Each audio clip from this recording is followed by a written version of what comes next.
Price of Fear. Brought to you by Vincent Price.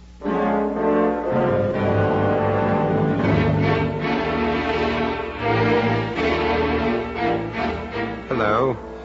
I know there are those amongst you who will consider the old adage, every picture tells a story, as debatable as it is familiar. As a lifelong art collector and enthusiast myself, I have often speculated that the story surrounding a picture, the human drama, can prove infinitely more fascinating than any story in paint, trapped within the confines of a frame. And the tale I'm about to tell you, which I've called An Eye for an Eye, will, I'm sure, convince you of the truth of this. Recently, I went to an important sale of Impressionist paintings. The auction room just off London's fashionable St. James was packed to capacity with art speculators from the four corners of the globe. Lot 23, Auguste Renoir, Anemones, oil on canvas 38 inches by 14. An opening bid of 25,000. And 5, 30, 35. Bidding at 35 against you, sir. 40, 45, thank you. Now standing at 45. Renoir, Monet, Manet, Degas. Each in their turn glowed briefly down at us from the auctioneer's easel, to be knocked down with almost indecent haste and returned backstage for crating and shipping. Lot 97, Camille. The auctioneer's voice was tiring now. The serious business of the day was over. Lot 98, Study of a Girl. Attributed to Pissarro, unsigned, unauthenticated. Oil on canvas 20 inches by 12. From the estate of the Count Luigi della Santa. Opening bid invited, I think, ladies and gentlemen. Study of a Girl. And there she was, smiling into the gloom of that near-deserted auction room. My old friend, Luigi della Santa, notorious acquisitor of yachts and palazzos and paintings and celebrities. Now here, this, his last prized acquisition, Study of a Girl. As I consulted the catalogue and smiled ruefully that even in death, Luigi steadfastly insisted on his beloved title of Count, it seemed ironically appropriate that the pedigree of his beloved painting should now turn out to be as unauthenticated as his own. But how long ago it all seemed. How long. Midsummer. I'd just completed a long stint of filming in and around Naples. After the sweltering heat of those studio arcs, Luigi's invitation to spend a few days with him on his yacht, anchored off of Sorrento, would have been eagerly accepted in any event, but I remembered as the launch ferried me across the mirror smoothness of that beautiful bay that it was the prospect of at last viewing Luigi's recently acquired Pissarro that made the invitation totally irresistible. Well, Vincenzo, you like it? Well, it's beautiful, quite beautiful. Of course. You see, Contessa, didn't I tell you that my very good and wise friend would come and that he would like it, didn't I? Yes, Luigi, you did. And now, Vincenzo, you must tell me how much you like it. $5,000 worth? $10,000? Luigi, she's exquisite. Exquisite? Oh, she is perfection. She is the perfection of perfection. She is the perfection of perfection. You're spilling your wine, Caro. And yet, would you believe it, when I tell you, my friend, there are still those dilettantes, those ingrates, those whoremongers who have the gall to insult the intelligence by saying that it cannot be the work of the master. Oh, but Luigi, the master, did not think fit to sign it. What need for him to sign it, when every line makes a signature? I tell you, this is not a painting. It is an experience. She is alive, vibrant. Oh, such passionate enthusiasm, Luigi. I shall begin to suspect I have acquired a rival. Vincenzo, if you will permit. It is not the wine of my country, but then it is not the wine of my choosing. The Count prefers to import. So instead of buona fortuna, permit me to wish you bonne chance. Bonne chance. As she proposed the toast, the charms of Luigi's Contessa di Terra made those of the artist model obvious, commonplace, and it was almost as though the Contessa were reading my thoughts. But I feel sure you will forgive dear Luigi's schoolboy enthusiasm for this new acquisition, Vincenzo. As a lifelong friend, you will doubtless have witnessed many such enthusiasms. It isn't difficult to forgive. I so wholeheartedly share it. Ha! Bravo, my friend. Perhaps.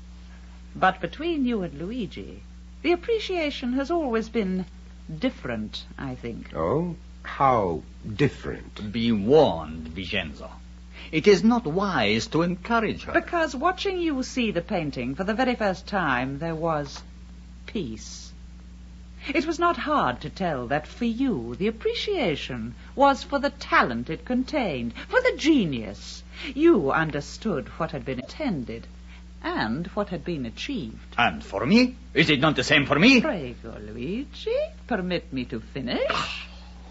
You see, Vincenzo, before Luigi permits me the time to make a point, he is so perfectly demonstrating it.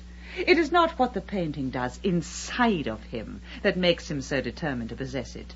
It is simply because there are others who might wish to possess it even more than he does.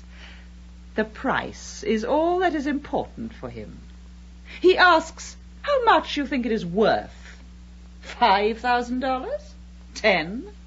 And when you refuse to give him the answer... Am unable to. See how prettily he sulks.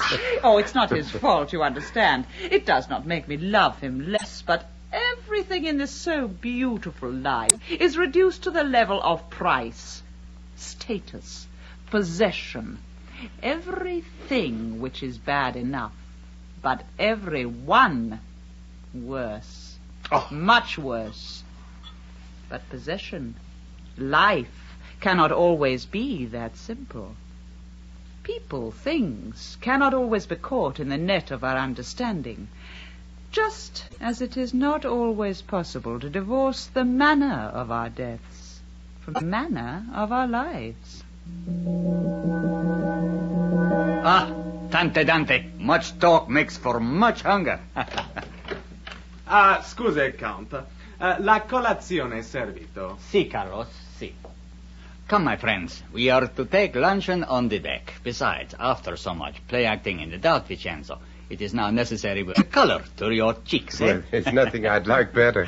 Also, and most important, Luigi has yet another treat in store for you. Another? See, to mark the private viewing of his so beautiful painting, the great Luigi, master chef of all the Italias, has himself created a unique gastronomic masterpiece. A meal worthy of a gourmet of such international repute as you. Oh, my dear Luigi, such flattery. At this rate, the color will be returned to my cheeks much sooner than you anticipate. We shall see, Vincenzo. We shall see. Contessa? We shall see. Our lunch party looked like being a jolly affair, to begin with, anyway.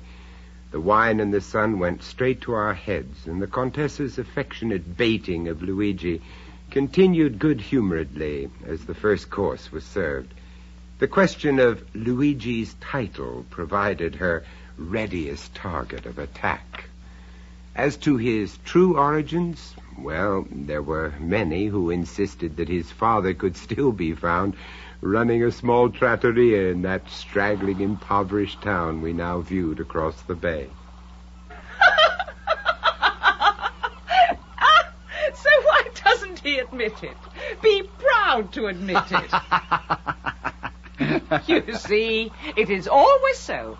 What he refuses to accept, he laughs away. Is that not so, Vincenzo? I think I'll just concentrate on this excellent wine. Oh, but you disappoint me. What? You tell me that you, too, are afraid to burst this ridiculous balloon. Perhaps because Vincenzo has the good sense to realize it is not a balloon. And that it certainly is not ridiculous. It is... What is it, Bambino? What is it? It is an insult.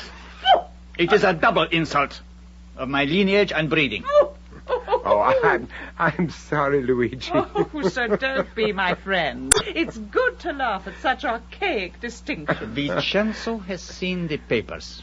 Is that not true? I have seen papers. Papers are for the forging. Oh. So, has Vincenzo seen my papers? Of course he has not. And why has he not? Because he does not need to. He has only to use his eyes to realize I am of the line, just as you are of the gutter. Then why does the Contessa dishonor her line by sitting at my table? Oh, because even a penniless Contessa has to eat somewhere. And like his cook of a father and his cook of a grandfather before him, Count Luigi still makes the best fish soup in the whole of Italy. True, Caro? True, my father and his father before him made the best soup. Caught, Caro. The Contessa's high praise for Luigi's culinary skills were justified, certainly, whether inherited or not. After a lifetime of experience, I've come to the conclusion that there are only really two kinds of master chef. Those who have spent long years perfecting their skills, and those who have added to this a simple flair, an ability to transform the simplest meal into something near approaching a work of art. But now, my good friends, your attention, your undivided attention, if you please. It is with the greatest pride and pleasure Luigi himself presents to you his own original creation. Oh. Specialité of the house. Vincenzo. Luigi waited. As I peered into the deep, serving tureen he set in front of me, I remember thinking that after the great build-up he'd given it, his specialty of the house turned out to be something of an anticlimax. The ingredients were certainly commonplace enough, served on a bed of rice, a veritable hodgepodge of all the kinds of fish native to the locality. Something I'd frequently enjoyed with a bottle of ordinary vino at any harborside trattoria. So, you like it? But now, why don't you look even closer, my friend? He was waiting again. So, simply to oblige him, I did look closer, and then I saw it. A large octopus sat squarely upon its bed of lobster pieces and king-sized prawns. To my best recollection, I'd never seen one cooked whole before, so perhaps this was the special touch my Italian friend had in mind. And then it happened. The creature's great saucer eyes opened and gazed balefully into mine. My God, it was alive. Now he sees. So, how do you like my little beauty? I'm not sure. But I have created a new delicacy. A live delicacy? Alive, Vincenzo. Between us, we will set a new gastronomic trend, you see. Oh, purists like the Contessa may at first condemn it. A return to marine cannibalism, perhaps, eh? But I tell you, Vincenzo, and you will agree for yourself, that in the gastronomic stakes, a live lobster boat screaming to the boil will prove strictly for the peasant. Now, please. Well, taste it. I'm sorry. At first I just thought it was some kind of a joke. A joke? Well, as a matter of fact, I'm still not sure if you... But it It isn't, is it? No. I'm sorry, Luigi.